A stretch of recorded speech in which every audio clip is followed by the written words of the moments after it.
बेचारे जेंजी पर बहुत ज़्यादा आरोप लगती हैं, creating propaganda, creating lies, so it's a little dangerous. आओ बच्चों तुम्हें दिखाए, आओ बच्चों तुम्हें सुनाए गाथाएं बलिदान की। एक ही जगह कहूँगा कि मुझे बहुत कम देशभक्ति के गाने मिले हैं। मैं भारतीय हूँ, मैं इंडियन हूँ, हिंदुस्तानी हूँ। वो जो फीलिंग होती है, वो आपकी पहचान है, वो आपकी नींव है। मैं ये तो नहीं कर सकता क्योंकि I am not from that. मेरी जो संस्कृति है, मेरी जो सोच है, मेरे जो पूर्वज हैं, उन्होंने मुझे ये नहीं सिखाया। फर्स्टली सर, वेलकम टू बजुका। आओ बच्चों तुम्हें सुनाए गाथा बलिदान की। यस, जी जी जी, शुरुआत गाथाएं बलिदान की। दो नहीं, लाइनें ये गाना आपने सुना है, इसमें जो शब्द है ये थोड़े से वी ट्वीक्ड इट, और ये सारी कॉन्सेप्ट और सारी जो सोच है ये सब मुकेश जी की ही है। एंड आओ बच्चों तुम्हें दिखाए, आओ बच्चों तुम्हें सुनाए गाथाएं बलिदान की। और हमारे सारे जो क्रांतिकारी हैं, जिनकी वजह से हमें हमारे देश आज़ाद हुई, उनकी संक्षेप में उनके बारे में जो आगे जो वर्सेस है ना, जैसे भगत सिंह जी हुए, रानी लक्ष्मीबाई जी हुई, सुभाष चंद्र बोस जी हुए, सब उनकी शॉर्ट में उनकी बातें हैं इस गाने में। इस कोलैबोरेशन की बात करें आपके एंड मुकेश जी की, किस तरह से ये कोलैबोरेशन हुई एंड इतना बड़ा गाना मैं भी काफ़ी इन्जॉय किया पूरा, दोनों बार मैंने देखा।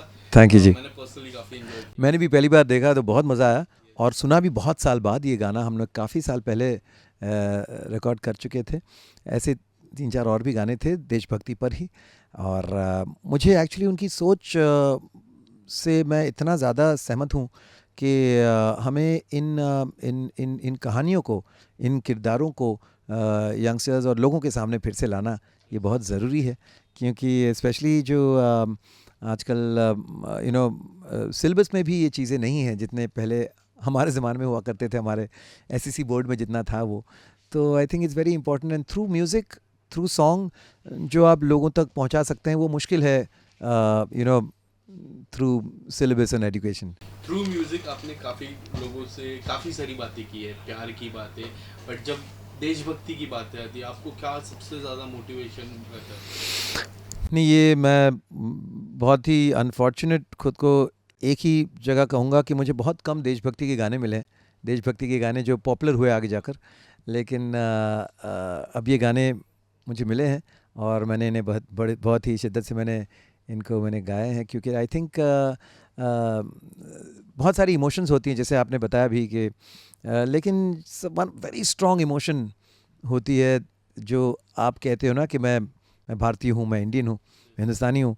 वो जो फीलिंग होती है, वो आपकी पहचान है, वो आपकी नींव है, और उस पहचान से बार बार आमना सामना करना बहुत ज़रूरी है। We have to keep feeling that feeling of patriotism. सिर्फ वो साल में 2 बार से बात नहीं बनने वाली। So how do you tell your son about the freedom fighters, about Independence Day, Republic Day? How do you tell them? नहीं, मैं उनसे पूछता हूँ कि क्या do you know this person, have you heard of this person, and mostly the answer is no.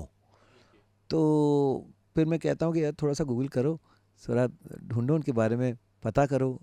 कई बार उनका ये भी होता है कि ये तो हो चुका है, अब हम as long as we are good human beings, हम इंसानियत के हित में रहें, कुछ अच्छा काम करें, तो अच्छा हो सकता है। इनसे हम क्या ही इंस्पिरेशन ले सकते हैं। तो ये एक जैसे हम भी जब छोटे थे तो ये करते थे ताकि हमें सही मार्क्स मिल जाए, बट अब जब एक उम्र के बाद पता चलता है कि जब तक आप अपनी हिस्ट्री को, आपके जो पूर्वज है जिन्होंने सही राह दिखाई है कितनों को, उनके बारे में अगर आप उनको पढ़ के इंस्पायर ना होना, सो दैट आपकी जो डीएनए में वो फीलिंग आती है, वो जो कि मैं ये तो नहीं कर सकता क्योंकि I am not from that. मेरी जो संस्कृति है, मेरी जो सोच है, मेरे जो पूर्वज हैं, उन्होंने मुझे ये नहीं सिखाया। So that inspiration you get when you know your history of the people who have done such great work। क्योंकि आजकल क्या लोग ज़्यादातर देखते हैं तो मीम्स देखते हैं, या कोई कोई कुछ अजीब सा कर रहा है खुद के साथ, उसे देखकर आप हंसते हो। तो I feel that is such a waste of time. बलिदान का जो शब्द है, आजकल के लोग अगर हम बात करें, थोड़ी देर पहले जेनजीज की काफ़ी जिक्र हो रहा था। मैं जेनजीज के पहले साल से आता हूँ जो 1997 है। मेरी सोच अलग है, बट आज जो जेनजीज को मैं देखता हूँ वो सोच अलग है। बलिदान का जिक्र का शब्द ही अलग हो चुका है। क्या आपको भी ऐसा लगता है? जो बलिदान लोगों ने दिया था आज कुछ अलग है, ये सोशल मीडिया का बलिदान नहीं कुछ अलग है। सर, मुझे लगता है कि ये जो हमने कॉन्सेप्ट बनाया है ना कि इतने साल से इतने साल तक का मिलेनियल्स होते हैं, इतने साल से इतने साल का जेनजी होता है, फिर जेन अल्फ़ा होता है, ये concept I don't agree with. हम सब एक उम्र से गुजरते हैं। जब हम उस उम्र के होते हैं तब हमारी सोच एक तरह की होती है। फिर जब उस उम्र से जब हम गुजर जाते हैं तो हम कहते हैं यार देखिए इनकी कैसी सोच है। हम भी वैसे ही थे, हमें भी वही चीज़ों में इंटरेस्ट था, वही चीज़ें हमें मज़ा देती थी। हम भी उस उम्र में जेन जी और जेन अल्फ़ा ही थे, लेकिन अब हम भूल जाते हैं उस बात को और हम कहते हैं कि हम तो ऐसे नहीं हैं, हम तो ऐसे हैं, क्योंकि हर उम्र के साथ वो भी बदलेंगे। लेकिन you can not expect someone to get maturity at the age of 15 and 16, but at the same time I feel that हमारे स्कूल में जैसे मॉरल साइंस का एक सब्जेक्ट हुआ करता था, हिस्ट्री के साथ सिविक भी सिखाया जाता था, कॉन्स्टिट्यूशन में क्या है ये वो धीरे धीरे वो चीज़ें ना लग रहा है यार ये बड़ा बोरिंग सा है। बोरिंग तब भी लगता था हमें, लेकिन दैट स्टेट कहीं ना वो बैठ गया दिमाग में। वो जो बताते हैं ना, honesty is the best policy, या cleanliness is next to godliness, honesty, वो सारी वो जो वो बातें हम लोग तभी सुनते थे ना, तो कहीं that has stayed in are क्या बोलते हैं सबकॉन्शियस। तो ज़रूरी है कि वो बातें उन्हें बताएं। मैं ये नहीं कह रहा हूँ कि हर कोई एक तरह का होगा और जनरलाइजेशन भी नहीं करना चाहिए, लेकिन बेचारे जेंजी पर बहुत ज़्यादा आरोप लगती हैं। They are young and they are going to be like this, we were also like that only, we were worse I think. After the social media, the terms of Gen Z have changed a lot, and social media पे हम देखते रहते हैं कि views के चक्कर में या फिर वायरल के चक्कर में काफ़ी कुछ अलग अलग चीज़ें होती रहती है हमारे देश में। और वही क्यों हर कोई कर रहा है, हर कोई मुझे बहुत मज़ा आया जब मुकेश जी कह रहे थे कि कोई भाग रहा है, उसको देखे देखे सब भाग रहे हैं, सब भाग रहे हैं, सब भाग रहे हैं, रुक जाता है, बोले कहाँ पहुँचे, बोले मुझे पता नहीं, वो भाग रहा तो मैं भी भाग रहा हूँ। तो ऐसा हो गया है कि व्यूज़ आपको ज़्यादा मिल जाएंगे तो उससे आपका क्या ही फ़ायदा होने वाला है। आपका इतना वक्त जो जा रहा है ये व्यूज़ के चक्कर में, आजकल एक ही प्रोफेशन है जो बढ़ता जा रहा है, कंटेंट क्रिएटर्स, और उसके बाद उनको फिर शायद इन ब्रांडिंग का कोई, so it's somewhere they are making money. So at some point it becomes not a passion but a profession, and a profession that actually stems from creating propaganda, creating lies. So it's a little dangerous. ये dangerous है और उन्हें लोग follow कर रहे हैं, उनकी हर बात को सच मान के चल रहे हैं, तो ये थोड़ा सा डेंजरस है। वो तो कर रहे हैं व्यूज़ के लिए, और वो पॉपुलिस्ट बातें करेंगे जिसको सुनकर आपको लगे हाँ यार ये सही कह रहा है। सो आपके हित में, या वो बातें करेंगे जहाँ से उनकी मेन मार्केट है, जो उनकी टीजी है। So it's a little dangerous that we should, देखिए कोई आप उसको फॉलो करो जिसने कुछ किया है ज़िंदगी में, समन हु इज़ क्रेडिबल। जो ऐसे ही आके बड़ा बड़ा आपको भाषण दे रहा है, पीछे उसका कुछ, he is not really achieved और she is not really done anything, but वो बस आपको बता रही है कि ऐसा करना चाहिए, वैसा करना चाहिए। So avoid following such things, avoid fake news, check authenticity on something before you spread it. वो मत कीजिए। कितनी चीज़ें हैं विच इज़ AI ड्रिवन, वो असली में है भी नहीं, हमें समझ नहीं आता, हम उसी को फॉरवर्ड करते हैं, हम उसी को लोगों में बांटते हैं। So be a little more responsible as a person. Good और बैड अकॉर्डिंग टू यू?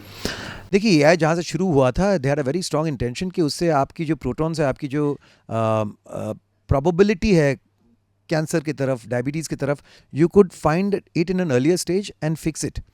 तो AI was being created for medical reasons, but अभी it's become very frivolous, full time pass हो रहा है। तो The thing that happened recently, what was your take and what you told to your kids about the specific thing if they have came to you asking about the leak and everything which happened? Of course मैंने, मतलब of course वही है कि you have to get into the details of it. और मेरे मेरे मेरे बड़े बेटे वो गए भी थे शिवाजी पार्क, हाँ, प्रोटेस्ट में। So and at the end of the day they have to use their own mind, and I felt very good कि he wanted to be a part of that movement. और मैं भी अपनी तरफ से काफ़ी सारी प्लानिंग करके रखा था, लेकिन अचानक से जिस दिन मैंने एक कुछ बच्चों के साथ I wanted to do a Q&A with them, but वो डेट फिक्स हुई, उसी दिन वो पुलिस वाली हादसा, उस दिन वो सोनम वांगचुक जी का वो फास्ट तोड़ना पड़ा, तो things went little बजर्क।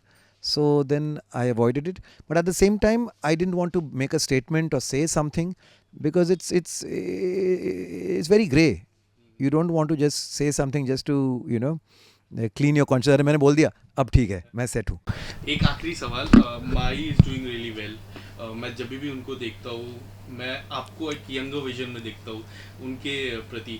So how do you tell Mahi according to this situation कि आगे चल के आपको क्या करना है, किस तरह से आपकी राय, खुद की राय खुद चूज करनी है, एंड सभी लोग उनमें आपको देखते हैं, तो वो उस पर क्या कहना चाहोगे? नहीं, एक स्टूडेंट होना और रहना ज़िंदगी भर बहुत ज़रूरी है.